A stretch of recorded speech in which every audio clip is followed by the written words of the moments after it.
Howdy folks, this video is about in-text citations. So I want you to jot down these 5 things that you're going to make sure you include in your notes as we go through this video. So first off, let's talk about what an in-text citation is. It is basically just a reference to your full citation that's your works cited page at the very end of a paper or any sort of study that you're or writing that you're working on. So I do want you to notice a couple of things. It is whatever comes first in that full citation, right? So that might be an article title, that might be a last name. In this case, it's 2 last names. So we're going to put those things in parentheses, both of our authors' last names, so Alonso and Camargo.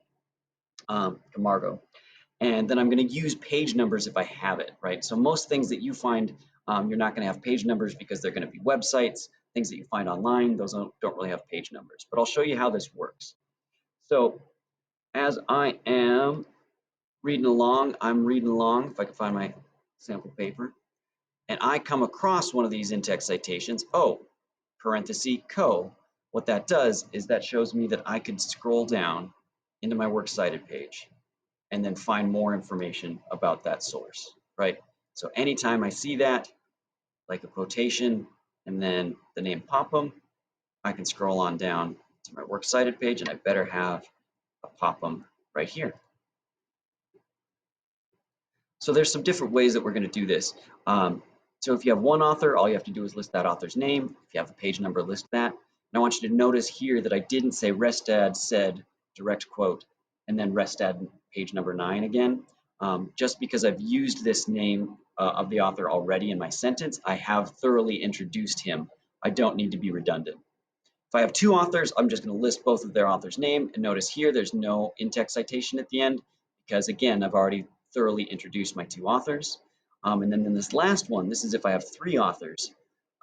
Notice how I don't mention any of their names. So I need that full parenthetical in-text citation. And I'm going to say Restad et al. And what that means is Restad and others. So there's at least 3 or more people who I worked on with for this research study. And that information that I pulled it from was on page 62. If you don't have any author, you just go straight to the article title and notice how you can abbreviate that to something that makes sense and still got to put that in quotation marks. Otherwise, it becomes the weirdest last name that you've ever seen. And I'm Adam, US population projected. No, just make sure you put quotation marks around any article titles. Next, we've also got to work on signal phrases, which is how do we introduce that we're going to be bringing in information that's not from your author, and that's how we signal to our readers like, hey, this stuff is coming from someone else. So take a look at this example. In this way, according to a 2016 report from Points of View Reference Center, notice a couple things there. I've got a nice strong verb, according. I've got the date and I've got the publisher. That's helping build that credibility of this source so people don't have to go and find that information in my works cited page. I'm just giving to them right in the text.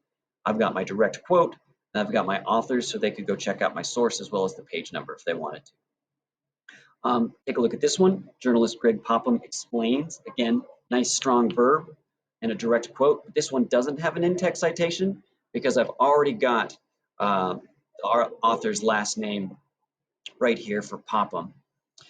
So that would indicate that I could go find that source in my works cited page. And then the last one I'll talk about is indirect citations.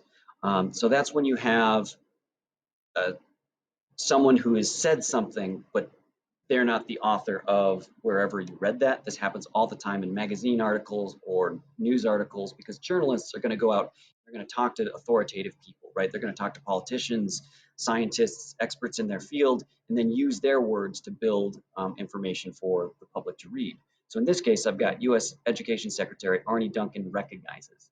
That's important, right? I need people to know that this quote came from the U.S. Education Secretary Arne Duncan, who was at the time the most authoritative person in education matters in the United States, right? That's really important. And then notice how I've got these weird quotes going on here. So I've got a double quote and inside of that a single quote. And what that tells my readers is that I didn't come up with this quote. I didn't interview Mr. Duncan or Mr. Duncan didn't write this. I got this information that was already quoted in this article from a journalist by the name of Roach. So Roach wrote this article about Secretary Arne Duncan, and I want to make sure that I mention both of those people because that helps add to my credibility. One, because U.S.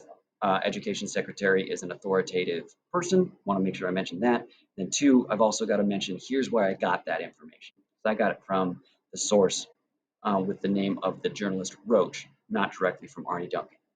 All right, good luck, folks.